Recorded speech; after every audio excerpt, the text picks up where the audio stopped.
اعوذ بالله من الشیطان الرجیم. بسم الله الرحمن الرحیم. الحمد لله والصلاة والسلام علی رسول الله و علی آله و اصحابه و من والاه. اما بعد، السلام علیکم و رحمت الله تعالی و برکاته. خیلی خوش آمدید، صفا آوردید در خانه خدا. برادران و خواهران بسیار عزیز و دوست داشتنی، امیدوارم که همیشه شاد، سرحال، سربلند، پیروز، خرم، امیدوار، تلاشگر. یه لبخندی بزنید. عبادت آدم شاد میکنه دیگه، آدم آرام میکنه، آدم قوی میکنه. اینا ویژگی های عبادته. امیدوارم که روزهای خوبی رو سپری کرده باشید در گذر زمان و خصوصا این 3-4 روز رو خیلی خیلی عالی سپری کرده باشید. یه آرزوی منه، قطعا همینطوره. اگه اشکالاتی، حالا نوسانهایی بوده، این خیلی طبیعیه، قابل بخشش هست. نوسانات تو هر کاری هست، تو برق هست، تو انسان هم هست. برق هم گاه وقتی دچار نوسان میشه ولی دوباره. خب امشب یک از شب‌های ویژه هست، شب جمعه، منجر به روز جمعه میشه. فرداش جمعه است، یکی از بهترین روزهای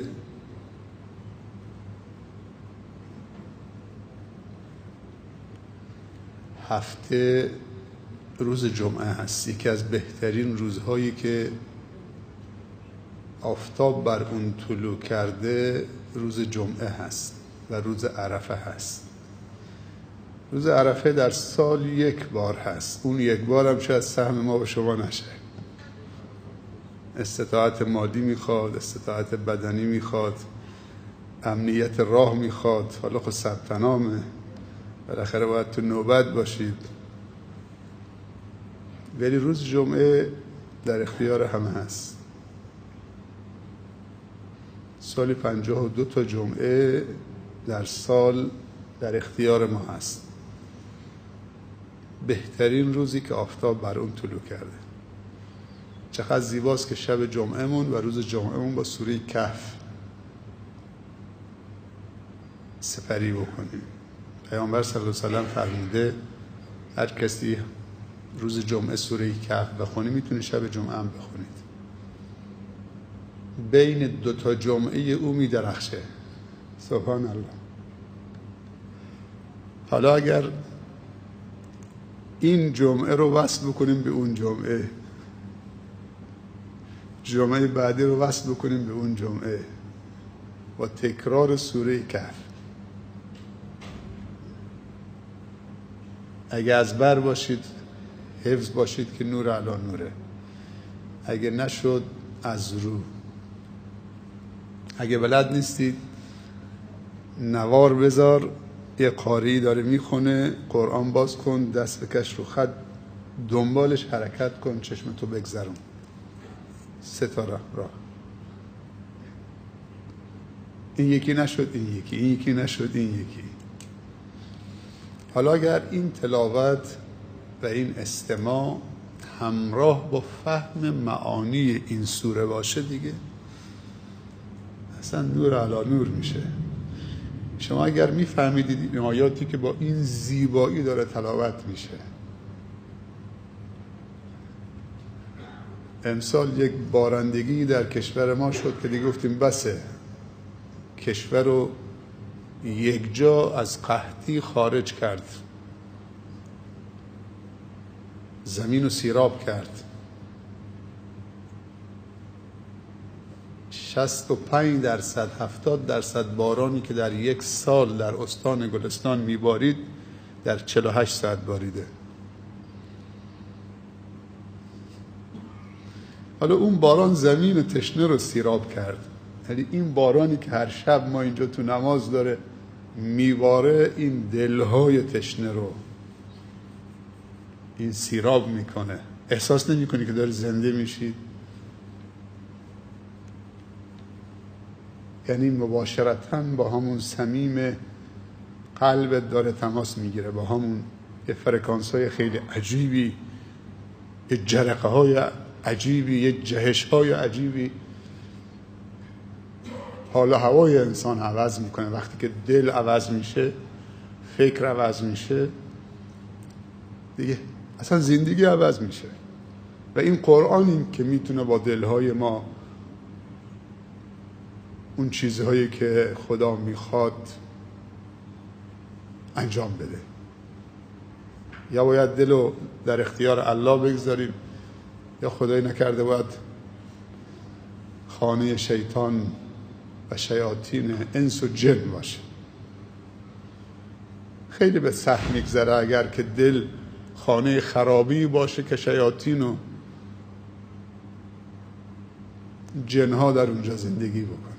پریشان میشید، بیچاره میشید، در به در میشید.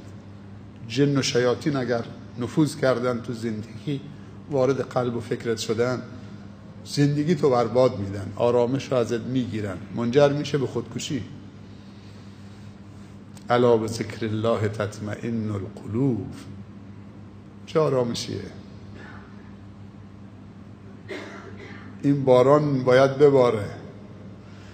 ما تو دعای باران 2 تا دعا میکنیم، میگیم اللهم اغثنا بلادنا بالامطار. وقتی قحطی میشه میگیم بارالله بلاد ما، سرزمین ما را به فریادش برس، به دادش برس با امطار، با نزول امطار، باران ها. وقتی که دلمون خشکیده میشه باید بگیم اللهم اغث قلوبنا بالایمان بالقرآن. به داد دلهای ما برس که خوش شده، دچار قحطی شده. با ایمان. ایمان آب حیاته، قرآن آب حیاته، حیات بخش. خیلی خوش آمدید، خیلی دوستتون داریم، واقعا دوستتون داریم. خیلی هاتون اولین بار میبینن. شاید شما منو تو فضای مجازی، تو تلویزیون ها، تو گوشی ها دیدید، ولی من شما رو الان، خیلی از دوستان میگم ما دورادور شما رو دیدیم، میگم الان وقتی پیش من، میگم الان پخش زنده مستقیمه، هم صدا هم سیما. خودمون اینجا نشستیم، ولی کل دوستانی که دوستشون داریم واقعا، برادر و خواهرمون تو اطراف دنیا دارن ما رو همراهی میکنن. چند چیز برای موفق شدن لازمه. یک نیت، بهش انگیزه هم میگن، این خیلی مهمه. این نیت اصلا عالیه، یه لیدره، یه حامیست، یه اسپانسره، یه قدرت دافعه داره. انگیزه یعنی چی؟ این طرف بیحال افتاده یه جایی، میگن این انگیزه‌شو از دست داده. یعنی وقتی انسان انگیزه‌شو از دست داد، یعنی دیگه باید بره یه گوشه بشینه افسرده بشه، بیحال، رنجور. این انگیزه هاتون رو قوی بکنید. این قوه دافعه داره انگیزه، هلت میده به جلو، بلند شو، راه بیافت.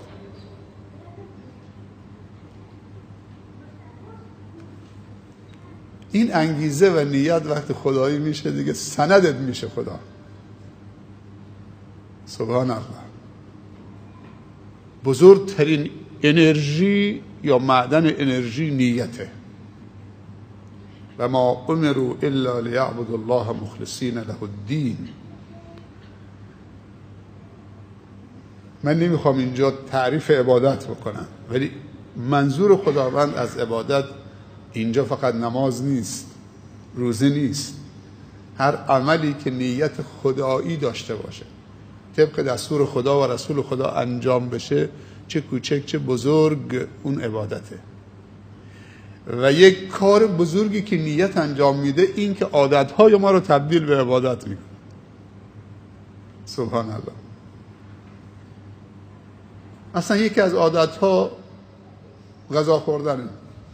تا که همطوری بخورید یک بحث جداگانه است، اما اگه به قصد و نیت تقویت برای عبادت خدا بخورید اصلا یه چیز دیگه است. تفریح کردن ما یه عادته. اگه تفریح میکنید به قصد شاد شدن که شاد باشید، روحیه بگیرید تا بتونید کارهای خوب انجام بدید، این عبادته.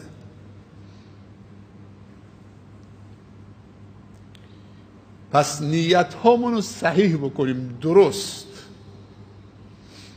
2 هدف.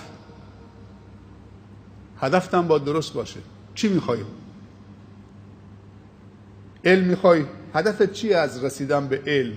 سیاست میخوای سیاستمدار بشید؟ هدفت چیه؟ پوز بدید، پست و مقام بگیرید، رئیس جمهور بشید، دیگه چی میشید؟ تاجر میخوای بشید؟ هدف که میخوای تاجر بشید، این هدفته. برای چی میخوای تاجر بشید؟ که جس بگیرید، با انگشت اشاره بکنم فلانی جزو 10 میلیاردر رتبه اول دنیاست، دیگه چی شدید؟ هدف باید درست باشه. میخوام به فلان جا برسم برای این منظور. میخوام عالم بشم که جهل رو از خودم دور بکنم، خودم رو تقویت بکنم، کارهام بر اساس بیداری و هوشیاری و آگاهی و علم باشه و معرفت و شناخت. بعد جامعه خودم رو بیدار بکنم، آموزش بدم، جامعه رو توانمند بکنم، هدایت بکنم، جامعه رو بروز بکنم، جامعه رو توسعه بدم، کیفیت ببخشم، جامعه رو آگاه بکنم.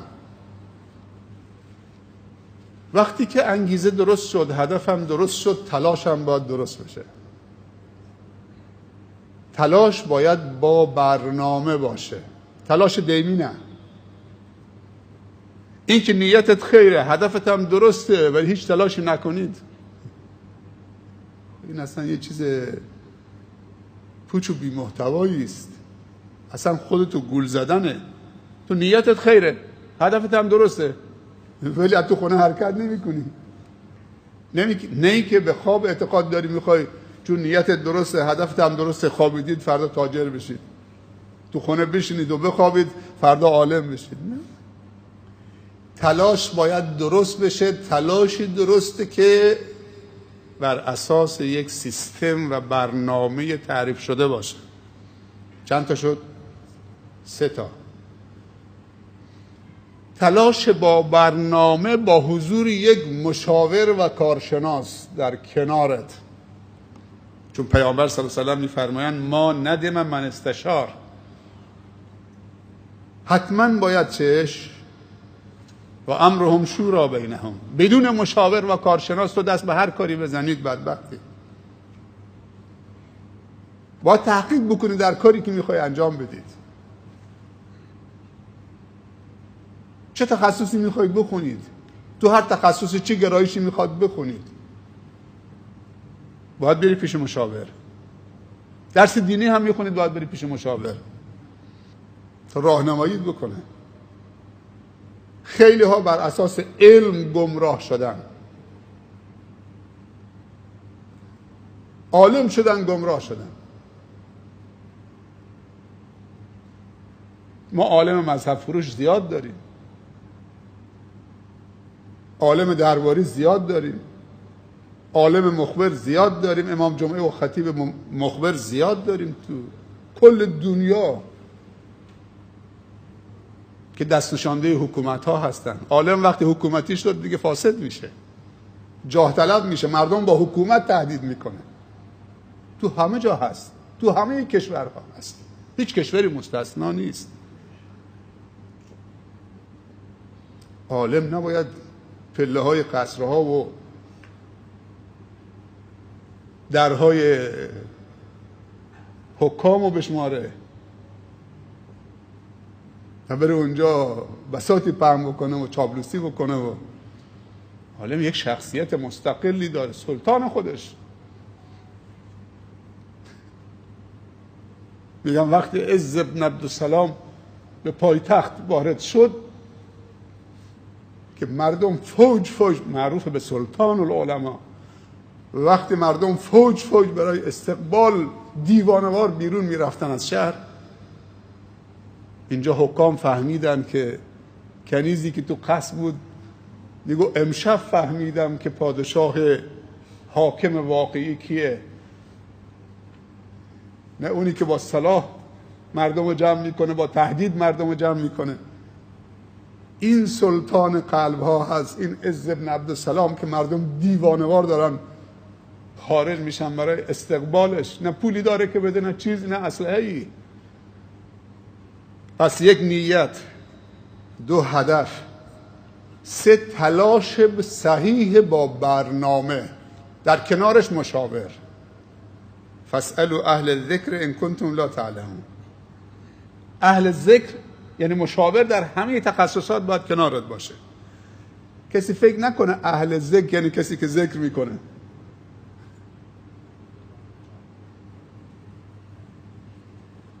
نمیشه که.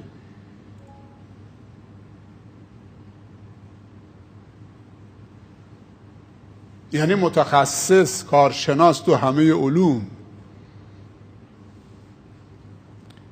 نیت، هدف، تلاش با برنامه، با حضور مشاور، صاحب نظر در کنارت.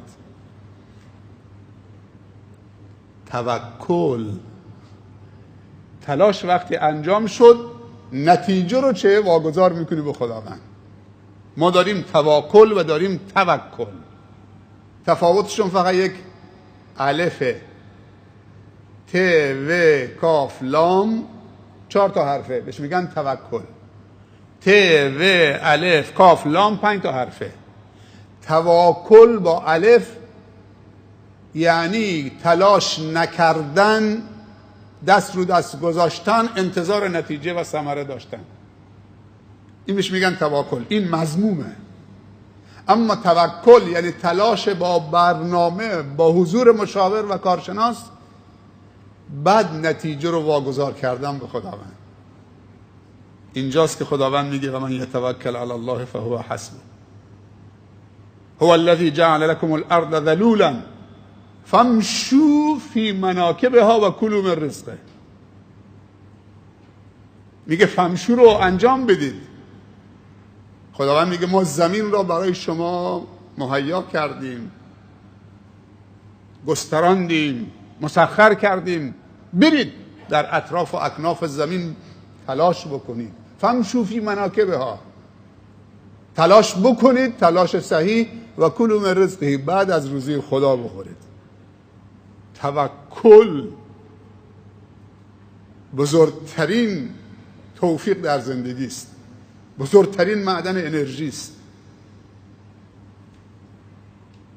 این توکل تو زندگی همیشه داشته باشید.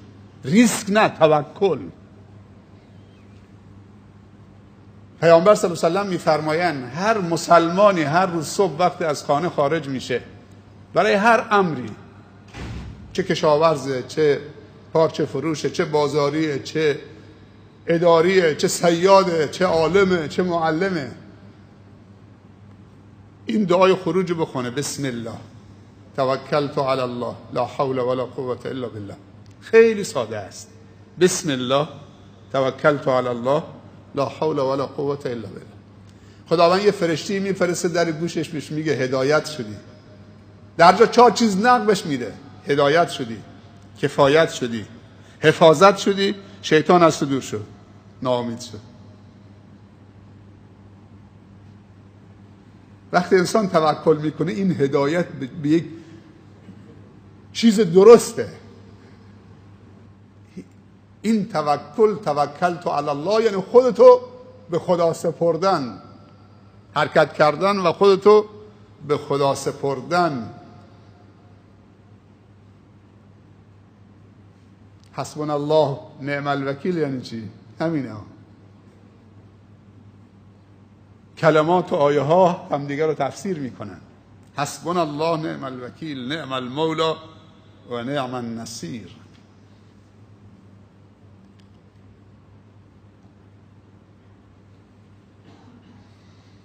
بعد از توکل ارزیابی، نیت، هدف، تلاش با برنامه با حضور مشاور و کارشناس. توکل، ارزیابی. یه دفتر روزانه داشته باشه. هر کاسبی، هر بیزینسمنی، هر تاجری، هر کسی، هر صاحب کارخانه‌ای، هر مدیری، هر پدری که مسئول خانواده است، هر کسی، هر شرکتی اگه حساب و کتاب نداره ورشکست میشه. هر مؤمنی تو زندگی اگه حساب کتاب نداره.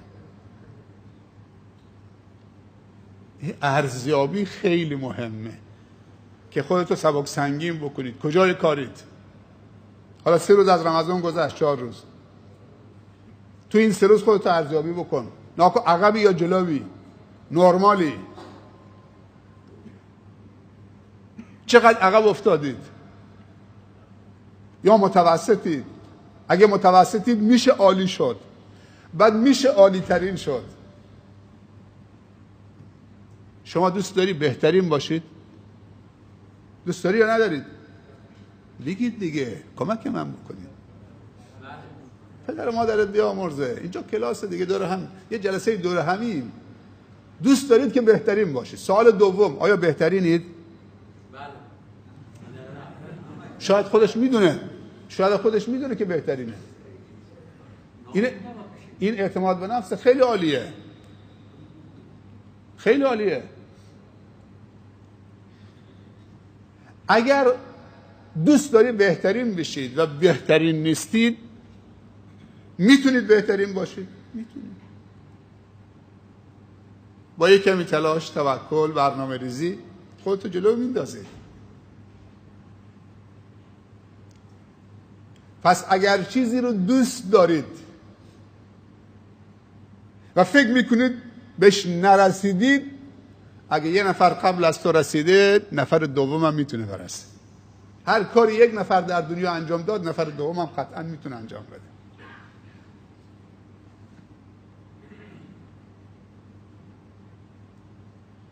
خوشنودی و رضایت خدا رو دوست دارید؟ خدا ازتون راضی باشه.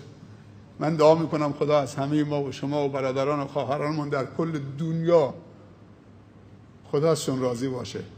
به تلاششون هرچند که ناچیز باشه و زحمتشون ارج منه خداوند و قبول، مهر قبول بزنه. ولی خوشنودی و رضایتمندی خدا با معصیت نمیشه، با طاعت میشه. فکر کنم دیشب یا امشب نمیدونم خوندن قل ان کنتم تحبون الله فاتبعونی یحببکم الله. اگر خدا رو واقعا دوست دارید و میخواید که خدا دوستتون بداره، پیامبر میگه از من پیروی بکنید.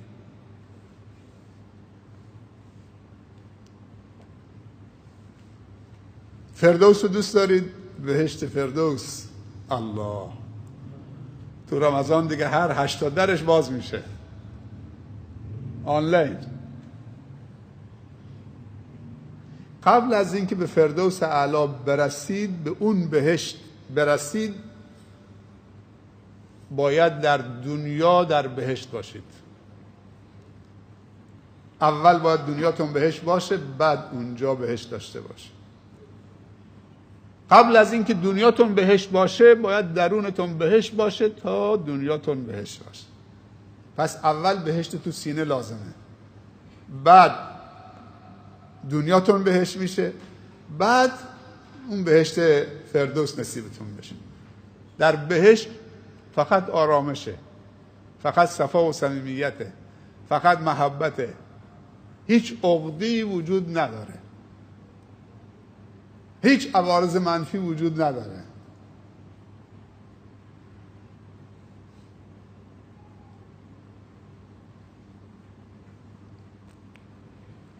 روبروی هم تختای از تختای بهشتی نشستن، اتوماتیک میاد بالا میره پایین. و نزعنا ما فی قلوبهم من غل اخوانا، درسته شیخ؟ علی سرر متقابلین. هر جا اشتباه خوندم بگید. و نزعنا ما فی صدورهم من غل. خدا میگه ما وقتی که بهشتیان وارد بهشت میشن هرچی غل و کینه و حقد و حسد از سینه هاشون میکشیم بیرون. این دل میشه پاک بهشتی. روبروی هم رو تختای بهشتی میشینن، از محبت و نگاه هم دیگه سیر نمیشن. سبحان الله. این تخت خودش میره بالا میاد پایین، شاخه درخت با میوه‌هاش با خوشه‌هاش میاد کنار دهنشون. سبحان الله. لعابتون سرازیر شده. آب دهنتون کم کم داره سرازیر میشه، بوی بهشت داره میاد ها.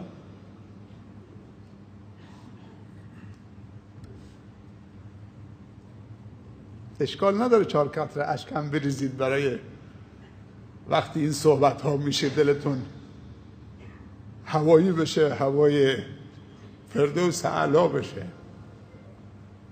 اونجا اسمش دارالسلامه. یه دارالسلام هم داریم پای تخت بروناییه.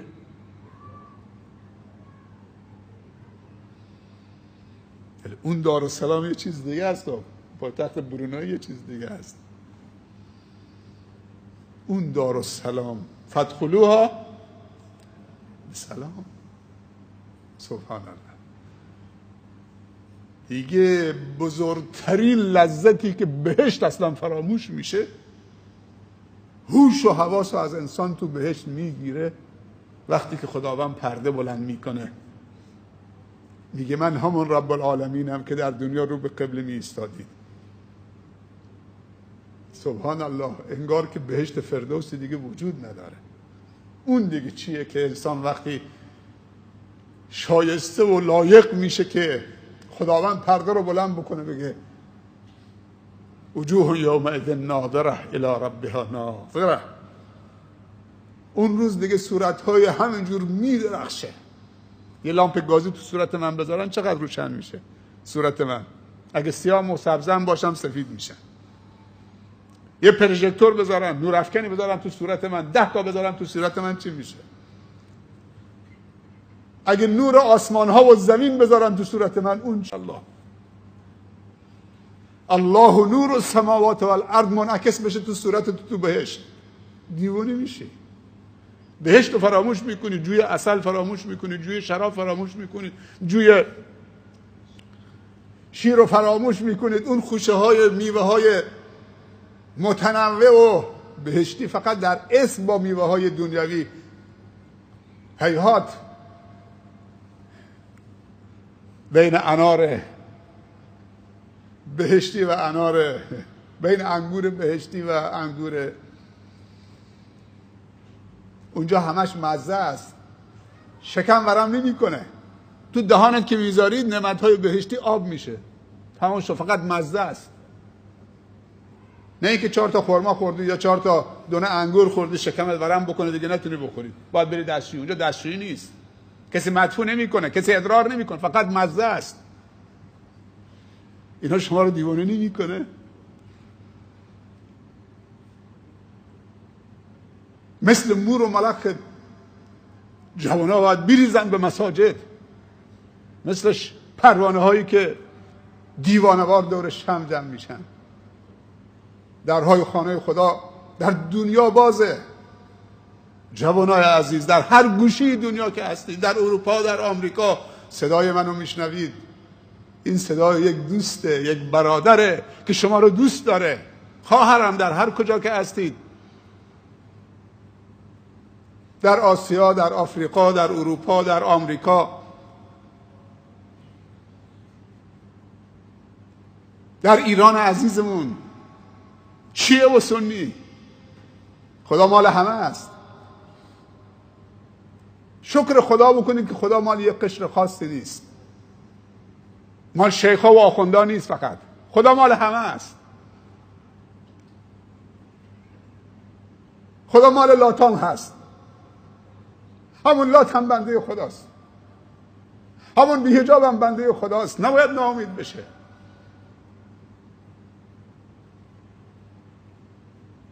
وقتش رسیده که آشتی بکنیم با الله. برادران و خواهران افغانی عزیزم که در کشور دوست داشتنی افغانستان صدای برادرشون رو میشنوم، برادر و خواهرای عزیزم که و دوست داشتنی هم که در کشور تاجیکستان، این کشور عزیز و دوست داشتنیمون که واقعا دوستشون داریم، میزبانان خیلی خوبی بودن، ما 10 روز مهمانشون بودیم با ستار، واقعا حال و هوایی داشتن. برادران ازبکستانیمون، برادرانمون تو روسیه و هر کجای دنیا که هستن، امروز فضای مجازی واقعا نعمت بزرگیه. من راحت میتونم با برادرها و خواهرانم به زبانهای مختلف در هر کجای دنیا صحبت بکنم. دوستتون داریم، احبکم فی الله. میخوام که بدرخشید، میخوام که هم خداتون رو پیدا بکنید هم خودتون رو پیدا بکنید. فرصت خیلی کمه، عمر ما کوتاهه، با غفلت کوتاهترش نکنیم. عمرمون خیلی کوتاهه، با غفلت کوتاهترش نکنیم. چند چیز شد برای موفقیت: 1 نیت، 2 هدف، 3 تلاش درست با برنامه، با حضور کارشناس و مشاور، 4 توکل. خدای این تلاش ما بود، خودت این تلاش ما را با برکت و پربار بساز. این معنی توکله. میتوانم خدایا یاریم کن. این میتوانم ما باید بگیم. حضور در زندگی، در صحنه، در برنامه، در جامعه، در جاهایی که نیاز داریم و در جاهایی که دیگران به ما نیاز دارن، ما 2 جا باید حاضر بشیم. جایی که نیاز خودمون رو برطرف بکنیم، اون جایی که خودمون نیاز داریم، هم نشین تو به باید تا تو را عقل و دین بیفزاید. و جایی که بریم نیاز برادر و خواهرمون که به ما نیاز دارن، به کمک ما نیاز دارن، نیاز اونها رو برآورده بکنیم. هم خودت قوی میشی، هم دیگران رو تقویت میکنی. چند تا شد؟ 5 تا؟ 6م دعا. همین دعاهایی که برادرمون ستار میخونن. این اللهم اللهم اللهم اللهم تواضع. خدایا قبول بفرما، خدایا برکت بده، خدایا قبول بفرما، خدایا توفیق بده. دعا رو دست کم نگیرید. دعا اصلا همه چیز رو زیر رو میکنه. دعا تحول آفرینه. دعا از خدا کمک جستنه. پیامبر صلی الله علیه و سلم فرمودن که الدعا هو العباده. دعا اصلا عبادته.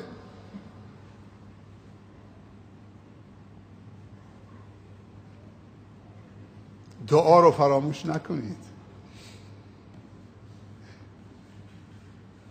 بعضی از آن که میخونن چه یا 10 سلام که خوندم میرم بیرون، و کاری نداره. شافعی هستی، حنفی هستید، هر چی هستید،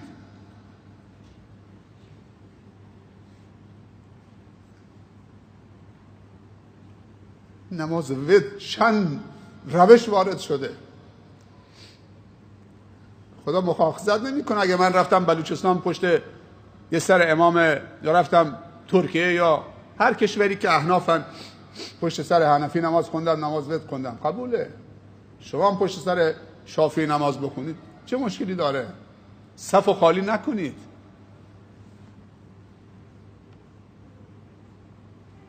امیدوارم که هر 6 تا چیزی که گفتم انشالله با جدیت تو زندگیت بیارید،